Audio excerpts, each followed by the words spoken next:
고린도전서 1장 10절에서 17절까지 말씀 저와 여러분이 한 절씩 교독하겠습니다. 저부터 읽겠습니다.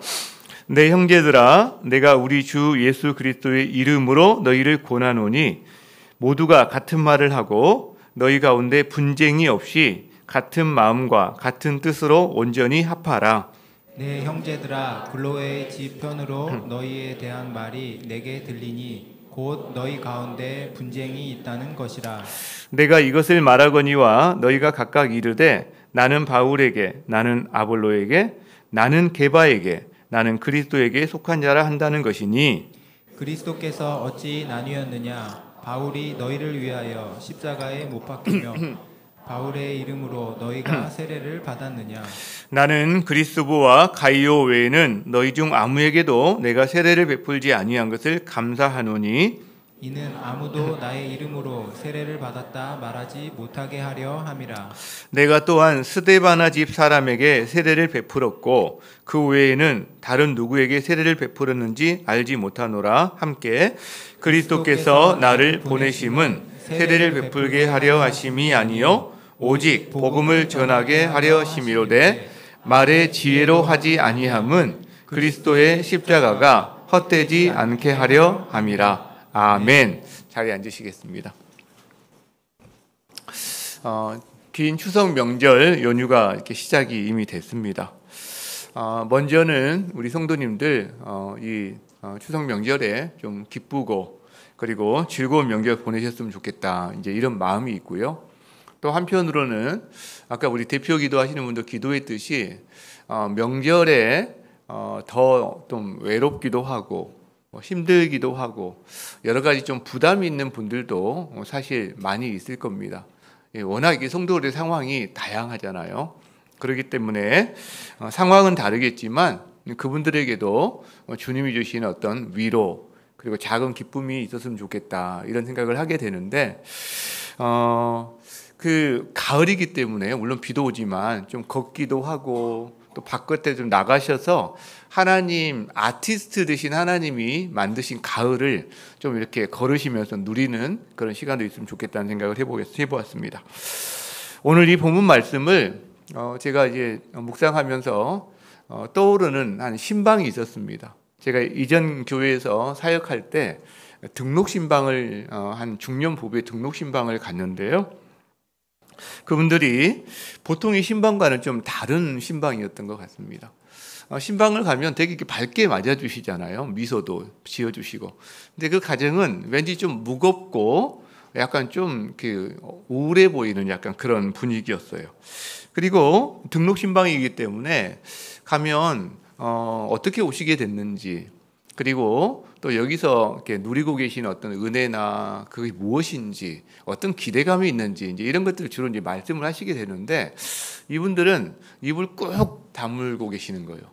뭔가 이렇게 말을 아끼고 절제하려는 모습이 너무 역력했습니다. 그래서 한참이 걸려서 이게 대화의 물꼬를 트다 보니까 왜 그랬는지 이유를 알게 됐는데 이분들이 옮겨오는 과정에서 그 전에 섬겼던 몸담았던 교회에 분열을 경험하고 교회를 떠나올 수밖에 없는 상황이셨던 거죠. 그러다 보니까 그 과정을 설명하자니 이전 교회에 대해서 뭔가 좀 자기가 교회를 폄훼하거나 이런 그 험담하는 말을 하게 될까 봐 조심스럽고 그러다 보니까 말을 닫게 되고 마음이 정리되지 않았던 그런 표현이 있었던 것 같다는 생각을 합니다. 이분들이 이런 말을 하는 거예요. 제 청춘을 다 바친 교회였습니다. 제 평생, 제 인생을 다 바쳤던 교회였어요. 너무너무 아끼고 사랑했던 그리고 거기서 사랑했던 지체들도 있는 그런 교회였습니다. 내 평생에 내가 이 교회를 떠날 거라고는 정말 생각해 보지 못했습니다. 너무 사랑했던 그런 교회인데 그래서 이제 어쩔 수 없이 여차여차해서 옮겨오게 됐는데 제가 손에 잡히지가 않습니다. 그리고 너무 그렇게 기쁘지는 않습니다. 여기서 내가 새로운 공동체에 들어가는 것이 주저됩니다. 교회 깊숙이 발을 넣는 게 제가 또 넣을 수 있을까? 사실 저는 자신이 없습니다. 이런 이야기들을 쭉 하시는 거죠. 그러면서 이 두 분이 울먹울먹 하시면서 하소연을 하는 거예요. 제가 너무 마음이 아팠어요. 아니 중년의 그 남편과 아내 두 분이 그 어떻게 보면 처음 보는 목사 앞에서 이렇게 운다는 게 쉬운 일은 아니잖아요. 그거 보고 너무 마음이 아팠습니다. 제가 할 수 있는 게 없더라고요. 그래서 그 부부에게 한 가지 했습니다. 제가 대신 사과했어요. 한국 교회의 한 목회자로서, 담당하고 있는 한 목회자로서 제가 큰 위로가 되지는 않겠지만 그나마 그 작은 위로라도 드리고 싶어서 진심을 담아서 그분들에게 사과했던 그런 기억이 있습니다. 그러면서 제가 그 신방을 통해서 분열하는 한국 교회의 실상을, 제가 현장을 보게 됐고, 그리고 이것이 얼마나 성도들 이 가슴에 피멍이 들게 하는지 그것을 직접 경험한 그런 시간이었는데, 제가 마음에 다짐을 하게 되더라고요. 기도도 하게 되고, 하나님, 제가 앞으로 목회를 할 때 성도들 가슴에 이렇게 피멍드는 일, 교회가 분열하는 걸 통해서 피멍드는 일을 만드는 그런 목회는 안 해야 될 것 같아요. 하나님, 뭔가 연합하고 이런 쪽으로 할 수 있도록 제가 그런 목회를 해야 될 것 같은데 도와주세요. 그런 기도를 했던 기억이 납니다. 이것이 한국교회 참 많은 성도들이 경험한 일이기도 하고, 그런데 오늘날 한국교회만 있는 문제는 아닌 것 같다는 생각을 하게 되죠. 왜? 오늘 본문을 보면 2000년 전에 초대교회 이야기인데 거기에 이 분열의 이야기가 나옵니다. 바울이 고린도 성도들에게 편지를 보내면서 인사말을 하고 나서 바로 지금 들어가는 권면이 뭐냐면 이 분열의 문제거든요. 11절을 한번 보겠습니다. 내 형제들아, 글로웨의 지편으로 너희에 대한 말이 내게 들리는데 너희 가운데 분쟁이 있다는 소식이 있어. 이 말을 하는 거죠. 지금 바울은 원래 고린도에서 1년 6개월 정도, 1년 반 정도 사역을 했어요. 그런데 총독이 바뀌면서 정치적인 상황에 변화가 일어나서 바울이 고린도에 있을 수 없게 됩니다. 그럼 떠날 수밖에 없는 상황이 돼요. 떠납니다. 에베소에서 지금 사역을 하고 있는 상황인데, 에베소에서 사역을 하면서 고린도에 대한 이야기를 듣는데 아마도 고린도 성도 중에, 에베소 성도 중에 고린도를 오가면서 사업을 하는 그런 성도들도 있었던 것 같아요. 그러다 보니까 그 성도를 통해서 고린도 교회에 대한 상황을 이제 이야기를 듣게 되는데, 슬픈 소식인 거죠. 그 교회 안에 분쟁이 있다라는 이야기를 듣게 된 겁니다. 그러면서 이렇게 말하는 거죠. 내가 이것을 너희에게 말하거니와 너희가 각각 이르되, 즉 고린도 성도들이 각각 말하는 겁니다. 나는 바울에게 속했습니다. 나는 바울파입니다. 이런 거예요. 나는 아볼로파예요. 나는 게바, 베드로란 말이거든요. 베드로파예요. 나는 그리스도파예요. 이렇게 말한다는 거죠. 여러분, 바울이 어려운 가운데서 개척했던 교회예요. 그 1년 반이나 섬겼던 교회예요. 근데 그 교회에 대한 소식을 듣는데 이렇게 분열로 싸우고 다투고 한다는 소식을 들어요. 마음이 참 많이 아팠을 것 같아요. 근데 그 성도들은 괜찮았을까요? 성도들도 사실은 쉽지 않았을 거예요. 그 마음이. 그러죠? 자, 그렇다면 왜 이런 분열이 생겼을까요? 왜 이런 분열이 생겼을까요? 자, 바울은 고린도 교회의 어떻게 보면 개척 목사입니다. 그리고 이 개척 목사가 정치적인 어떤 상황 때문에, 그 현장 상황 때문에 떠나게 된 상황에서 누가 오냐면 아볼로라는 사람이 옵니다. 근데 이 아볼로는 알렉산드리아 출신인데 유대인으로서 철학의 도시인 알렉산드리아의 출신이거든요. 많이 배운 사람입니다. 이 사람은 언변이 아주 뛰어난 사람이고 구약 성경에 능통한 사람이에요. 그래서 이 아볼로가 여기 고린도에 와서 큰 역할을 감당을 합니다. 당시 고린도 교회, 이제 갓 태어난 고린도 교회에 유대인들이 공격할 때 이 사람이 구약 성경을 가지고 예수가 메시아다라는 것을 변증을 해내므로 말미암아 고린도 교회를 보호하고 양육하는 일에 큰 역할을 감당해서 아주 많은 영향력을 끼쳤던 그런 사람이에요. 자, 그러니까 사람들에게 얼마나 인기가 많았겠어요. 자, 그래서 이런 문제가 생기면 개척 목사가 떠난 자리에 후임 목사가 왔는데 이제 분열이 생긴 겁니다. 나는 개척 목사파야, 나는 후임 목사파야. 이게 좀 실감이 나죠, 여러분. 바울파, 아볼로파보다는.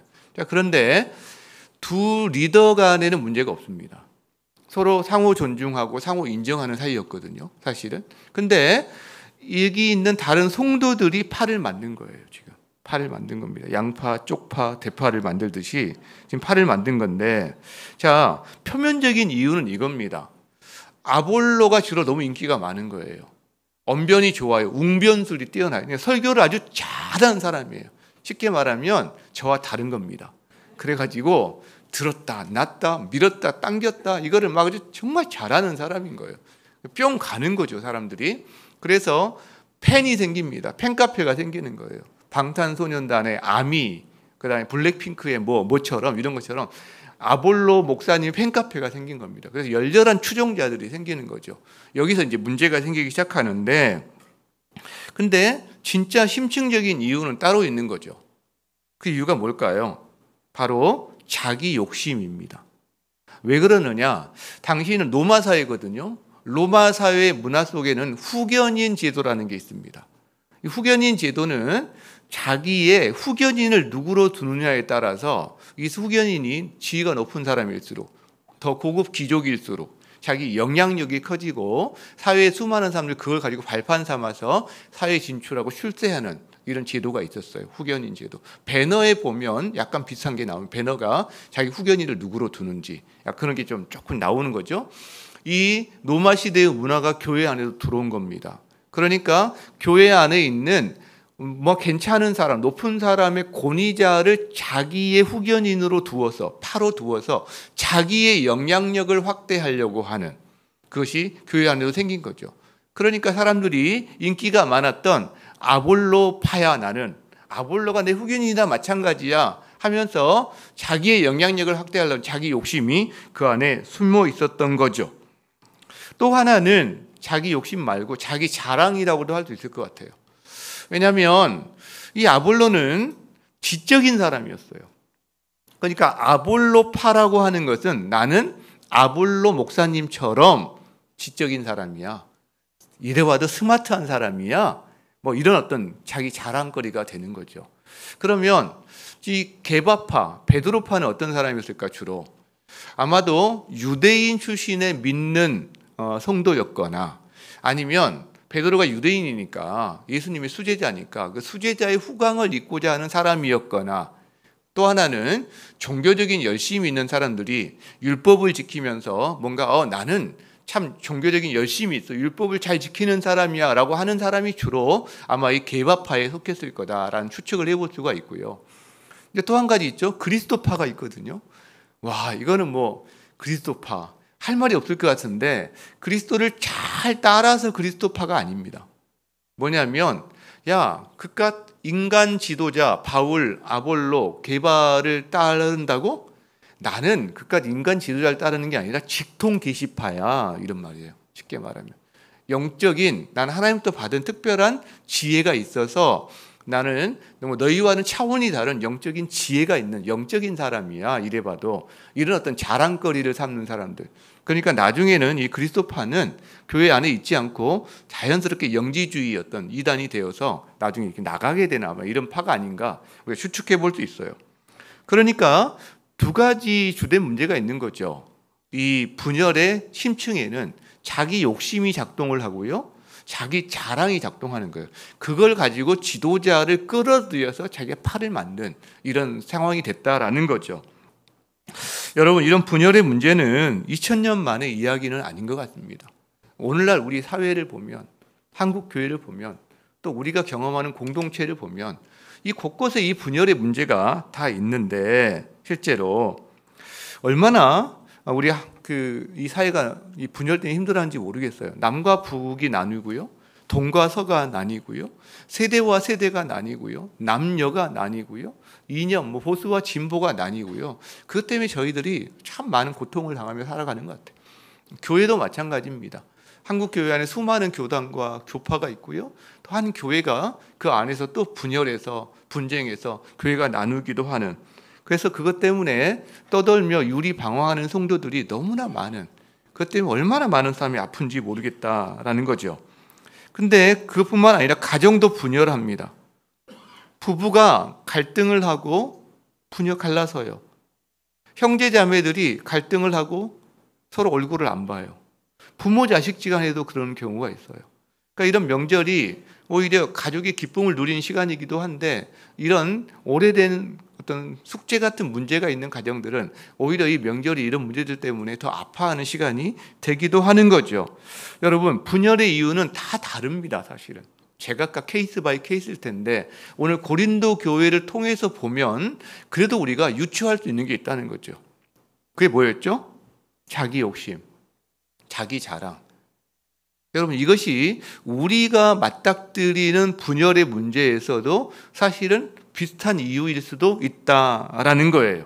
근데 그래서 어떤 공동체든 자기 자랑과 자기 욕심이 그 공동체를 지배하기 시작하면 분열로 가는 위기 전조 가운데 있다라고 우리가 볼 수 있다라는 겁니다.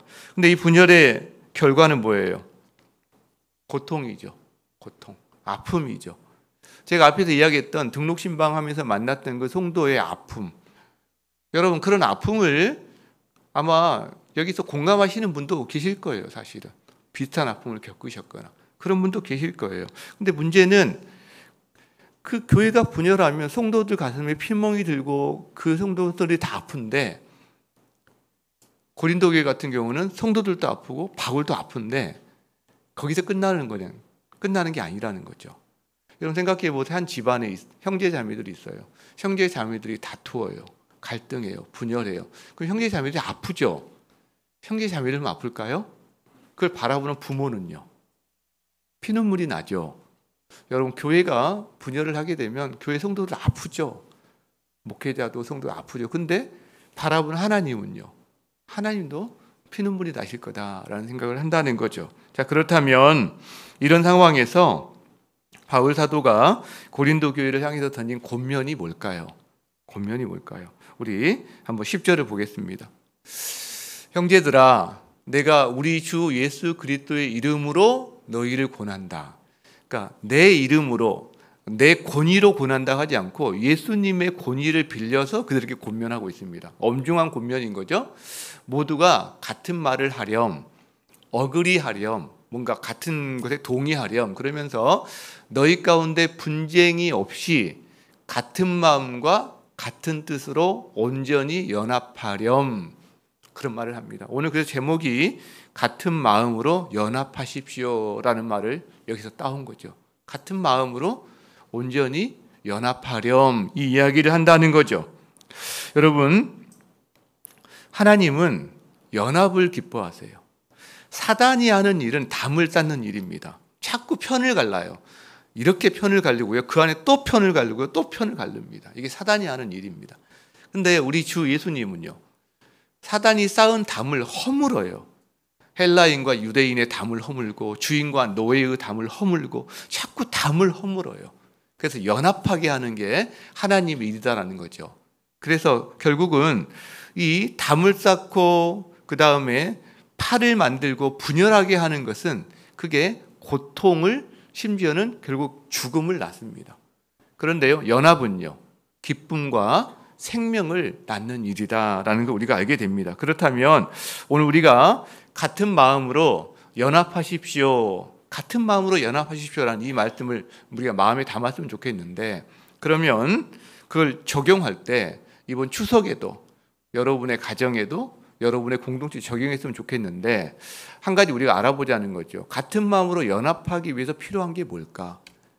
여러분, 우리 같은 마음으로 연합하자 굴기대 한다고 이게 되는 게 아니잖아요. 막 띠 두르고 연합 소리친다고 이게 연합이 되는 게 아니잖아요. 그래서 오늘 성경에서 사도 바울이 고린도 성도들에게 권면한 내용이 두 가지가 있습니다. 그 내용을 한번 좀 같이 보았으면 좋겠습니다. 자, 같은 마음으로 연합하기 위해 필요한 것 첫 번째, 따라합니다. 중심에 그리스도의 십자가가 있어야 합니다.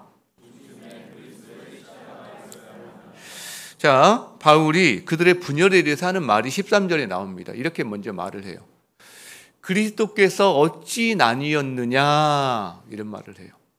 그리스도는 한 몸이신데 어떻게 그리스도를 갈갈이 찢어 놓느냐, 이런 말이죠. 그죠?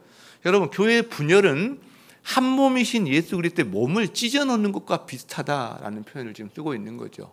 그러면서 이야기를 해요. 바울이 너희를 위해서 십자가에 못 박혔니? 아볼로가 너희를 십자가에 못 박혔니? 아니면 베드로가 너희를 십자가에 못 박혔니? 아니라는 거죠. 여러분, 십자가에 못 박히신 분은 그리스도라는 거죠. 우리의 구원자는 그리스도라는 거죠. 그걸 잊지 말라는 거예요. 바울이나 아볼로나 구원자가 아니다라는 거예요. 우리의 구원자 대신 십자가에 못 박히신 예수 그리스도를 가리키는 손가락에 불과하다.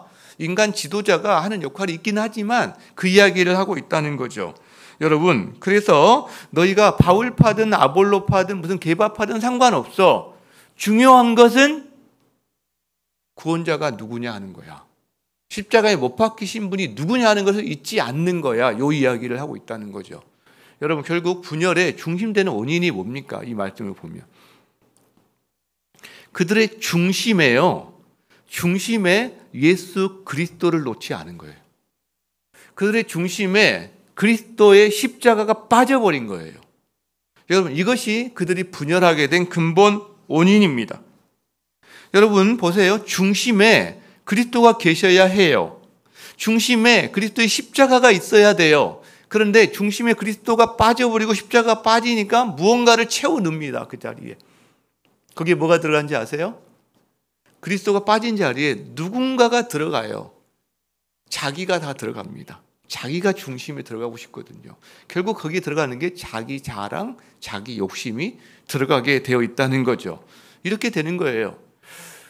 중심이 같으면 여러분 연합이 일어납니다. 근데 중심이 다 제각각이면, 다 자기로 채워 있으면 분열이 일어납니다.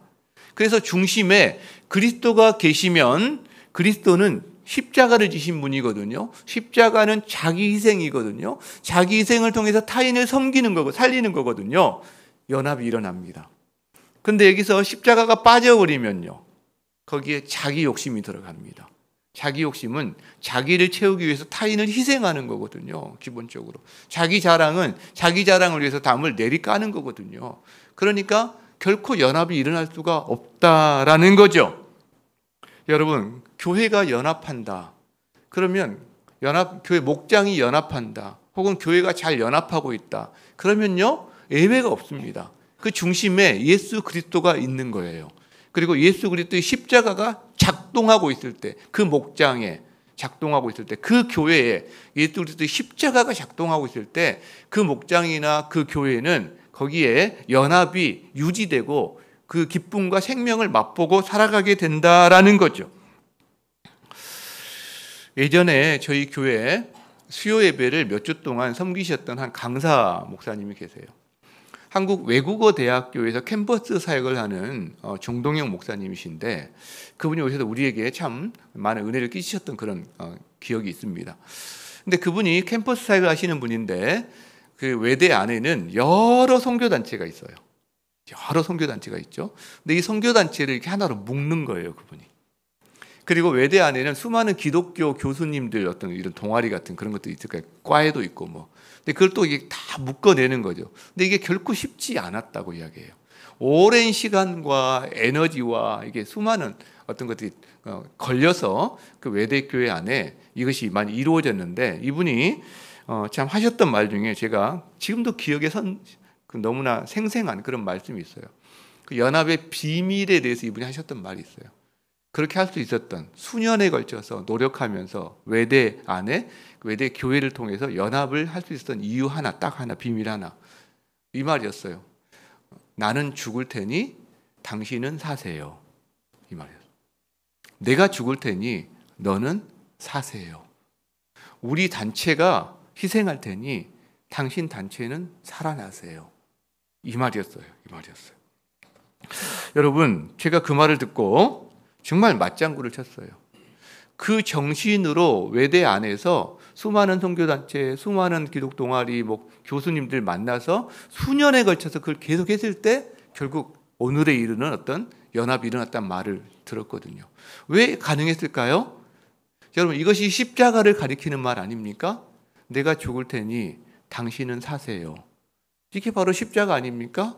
십자가의 자기 희생이잖아요, 실제로. 그러니까 십자가가 작동이 되니까 그 안에 연합이 일어났던 거죠. 기쁨과 생명의 역사를 보게 되었던 거죠. 그때 당시 많은 성도님들이 이 원리를 자신의 가정에, 자신의 사업장에, 자신의 삶에 적용하면서 동일한 기쁨을 맛보았던 그런 간증이 우리 가운데 풍성했던 시간들이 있었거든요.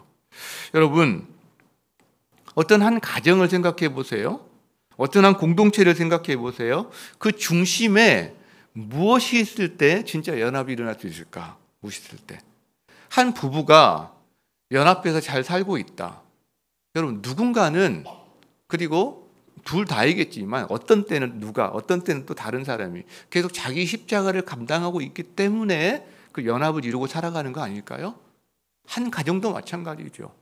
엄마든 아빠든 자녀든 누군가는 어떤 상황 속에서 자기 십자가를 지고 자기 희생을 통해서 섬기고 봉사하고 그걸 이렇게 울타리를 데리고 있기 때문에 그 가정이 그 연합을 하면서 거기까지 오고 있는 거겠죠. 공동체도 동일합니다.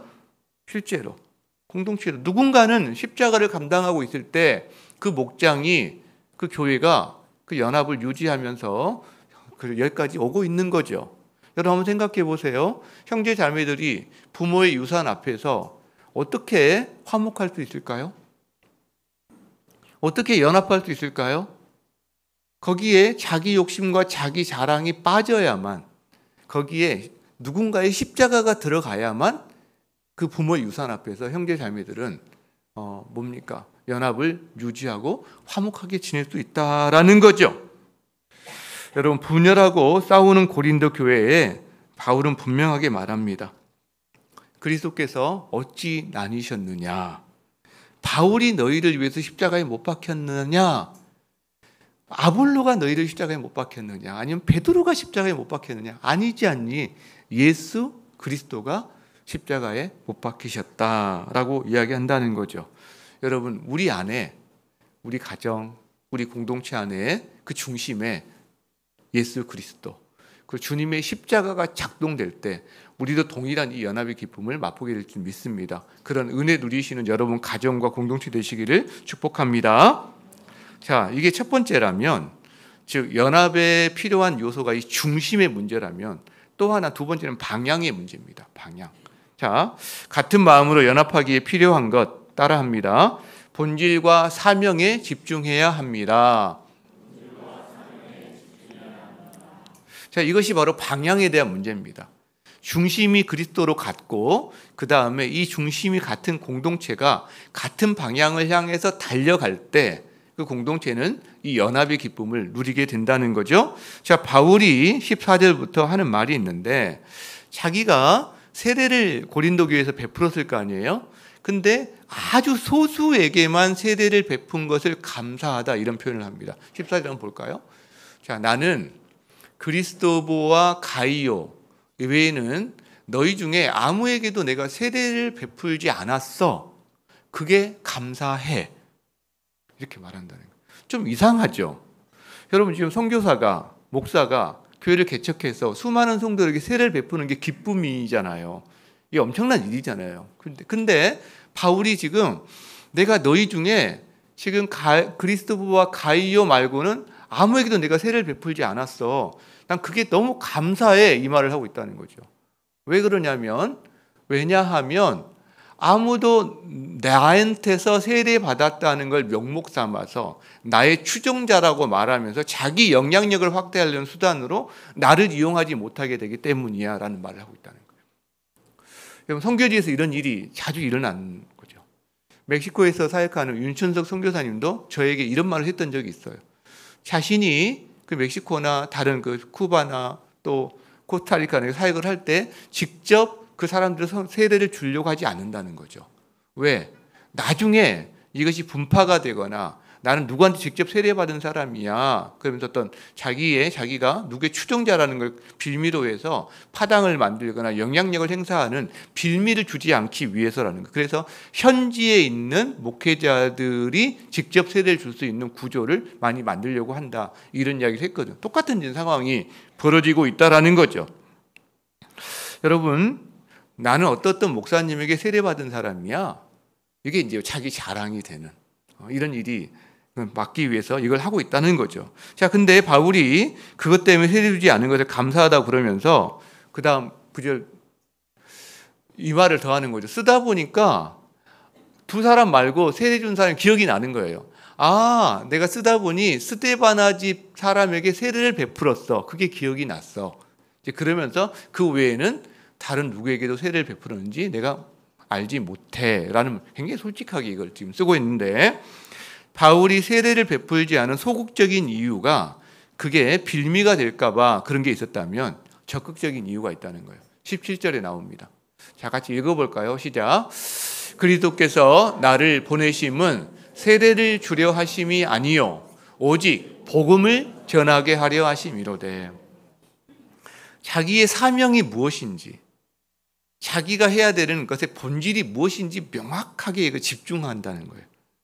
여러분, 복음을 전하고 제자가 삼는 것의 결과로 세례가 나오는 거예요. 그러니까 세례가 이 사도 바울의 자기 사명의 본질이 아니라는 거예요. 그냥 결과물인 거고, 그다음에 그것도 이 교회를 세우기 위해서 빌미가 되지 않기 위해서 절제한 거고, 중심은 복음을 전하는 거예요. 중심은 제자를 삼는 거예요. 그리고 제자를 재생산하는 거다라는 거죠. 결국 세례를 준 사람은 우리의 구원자 되신 예수 그리스도를 가리키는 손가락에 불과하다. 그러니까 여러분이 누구의 이름으로 누구에게서 세례를 받든 상관없는 게 누구의 이름으로 세례를 받느냐가 중요하다는 거예요. 우리는 어떤 목사의 이름으로 세례를 받지 않습니다. 예수 그리스도의 이름으로 세례를 받는 거죠. 다만 그 세례를 집례하는 목사는 다를 수 있지만 상관이 없다라는 거죠.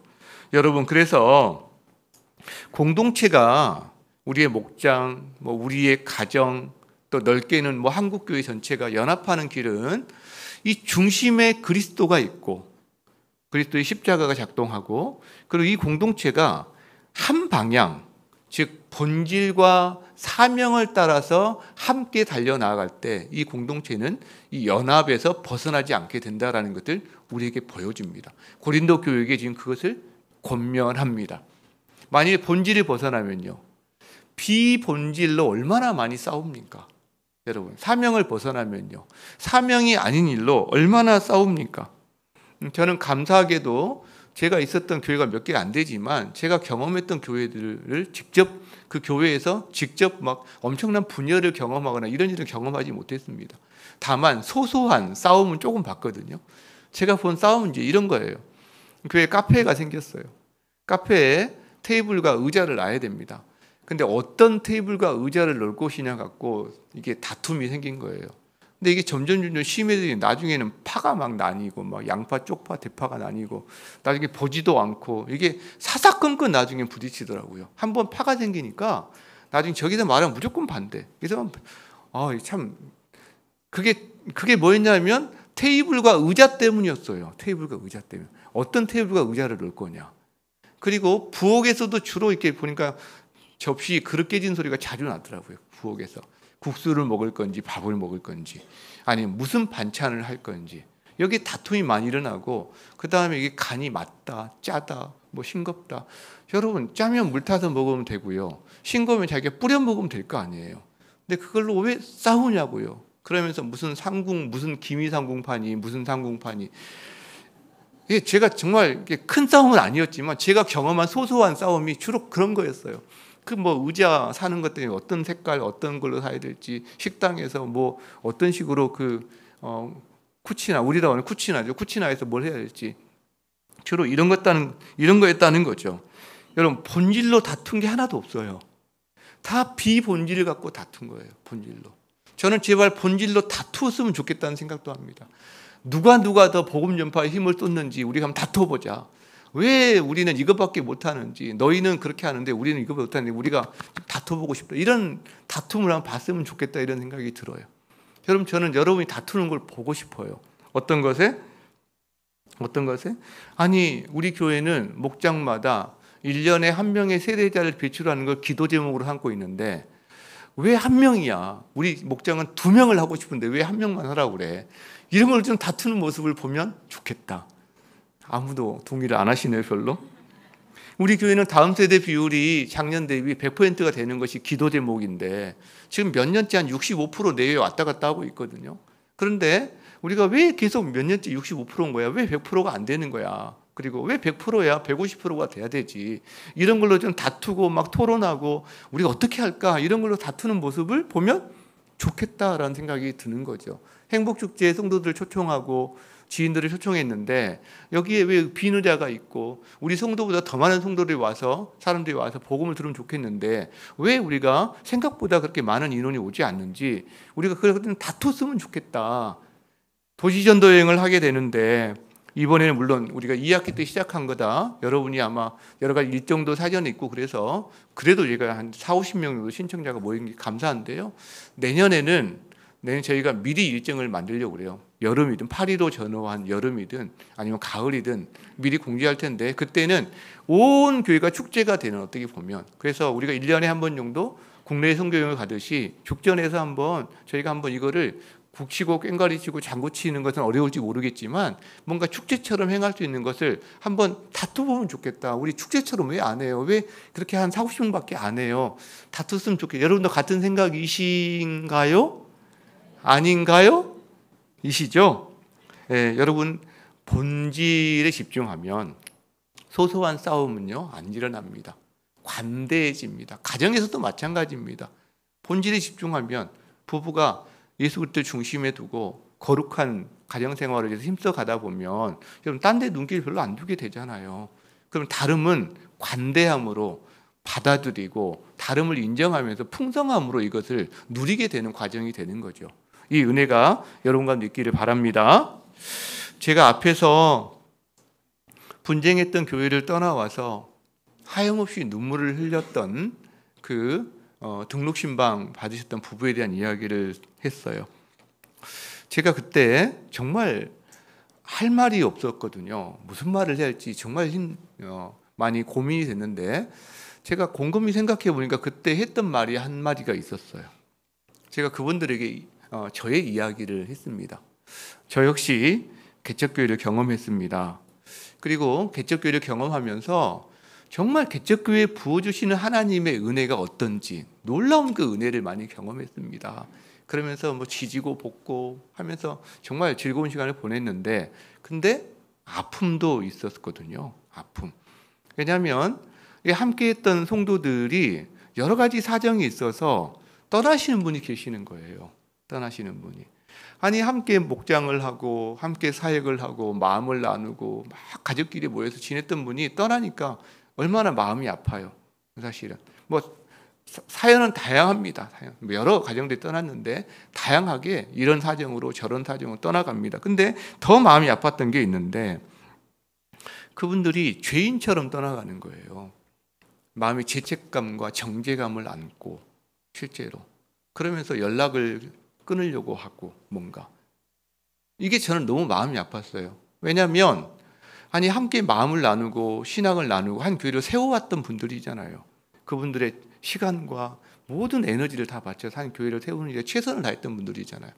근데 우리 연약함이 있기 때문에 우리들이 서로 그분들의 잘못일 수도 있고 다른 사람의 잘못일 수도 있고 누구의 잘못 상관없이 연약함 때문에 뭔가 지금 떠나게 된 거잖아요. 근데 그 모든 것을 짊어지고 죄인된 마음으로 죄책감과 정죄감을 가지고 그분들이 여기 있는 사람과는 연락도 하지 못하는 마음으로 떠나간다는 게 이건 아니지 않나? 저는 그런 생각이 들었어요. 그때 그 문제를 가지고 고심하다가 하나님 앞에 제가 기도했던 게 있어요. 하나님, 비록 우리들이 이 땅에 사는 동안에는 A교회, B교회, C교회 다르기도 하고 A교회에 있다가 여러 가지 사정 때문에 B교회로 갈 수도 있지만 그 다른 교회지만 이게 우주적인 교회로는 하나잖아요. 하나님 나라로는 다 같은 백성이잖아요. 형제 자매들이잖아요. 우리가 교회는 달라지더라도 그러니까 하나님 나라 백성으로 그분이 잘 살기 위도록 우리가 축복해서 보내면 안 될까요? 이런 마음을 주셨어요. 그때 다짐하고 기도했어요. 하나님, 저라도 무조건 축복해서 보내겠습니다. 심지어 그 떠나는 가정이 저에게 혹은 교회에게 해를 끼치고 가신다 할지라도 축복해서 보내겠습니다. 제가 그런 기도를 했다. 이런 기도를 그분들에게 말씀드리면서 저는 이것이 그리고 사역하면서 이걸 하고 있다. 왜냐하면 이것이 하나님의 마음이라고 저는 믿기 때문이다 라고 말씀을 드렸어요. 그분들에게도 말씀을 드린 거죠. 하나님이 여러분이 두 분이서 뭔가 떠나온 과정에 갖고 있는 아픔과 상처를 안고 그것이 죄책감과 정죄감이 돼서 새로운 환경에서 뭔가 전혀 하나님 나라를 누리지 못하고 살아가는 것을 하나님 기뻐하지 않을 수도 있습니다. 여러분이 하나님은 축복하는 마음으로 여러분이 다시 한번 일어서기를 바랄지도 몰라요. 그래서 그 마음을 가지고 다시 한번 새롭게 해보시기를 바랍니다. 여러분 그 말씀을 드렸던 기억이 나요. 여러분 저는 지금도 동일합니다. 지금도 동일합니다. 실제로 저는 우리 교회가 여러분의 가정이, 여러분이 누리는 목장 공동체가, 그리고 더 넓게는 또 우리 교회가 전혀 분열이 없이 정말 예수 그리스도를 중심에 놓고 십자가를 중심에 놓고 그리고 같은 방향을 본질과 사명을 따라서 달려나가면서 이 교회가 굳건하게 세워져 가기를 진심으로 바라고 그 모든 기쁨과 생명을 여러분 누리기를 바랍니다. 그게 첫 번째예요. 근데 동시에 그 과정에서 우리의 연약함으로, 인간은 연약하거든요. 아픔이 있거든요. 그러니까 원치 않는 어떤 작은 문제 때문에 다른 사정이 생겼을 때 동일하게 이 두 번째 이야기를 해주고 싶은 거예요. 하나님이, 저는 개인적으로도 마찬가지고 하나님이 축복하는 마음으로 그걸 보내주기를 원하실 거다. 여러분 만약에 지금 여러분 안에 예전의 어떤 경험으로 인해서 여전히 마음속 어디 깊은 곳에 죄책감이나 정죄감이나 이 마음을 안고 그래서 새로운 환경에서 허락하신 사람들과 하나님 나라를 마음껏 세워가면서 누리면서 이걸 하는데 제약이 있다면 여러분 오늘 주님이 주신 마음으로 여러분이 그 마음이 풀렸으면 좋겠어요. 하나님은 여러분이 지금이라도 그 모든 것을 뒤로 하고 정죄감, 죄책감은 그리스도의 십자가로 다 가져가시고 여러분에게는 새로운 마음으로 하나님 나라를 이뤄가시며 누리시기를 원하는 주님의 마음이 있다는 것을 마음에 담으시기 바랍니다. 그 마음으로 다른 분도 봐주시기를 바랍니다. 추석 명절에 여러분 가족들을 바라볼 때 그렇게 그리스도의 십자가를 중심에 놓고 가족들을 바라본다면 그분들이 다르게 보일 수 있다고 생각해요. 뭔가 문제가 있을 수 있지만 축복하는 마음으로 그분들을 바라보시고 축복의 언어로 함께 할 때 여러분 안에 연합의 기쁨과 생명 누리시기를, 그런 명절 되기를 주의 이름으로 축원합니다. 우리 함께 찬양하겠습니다.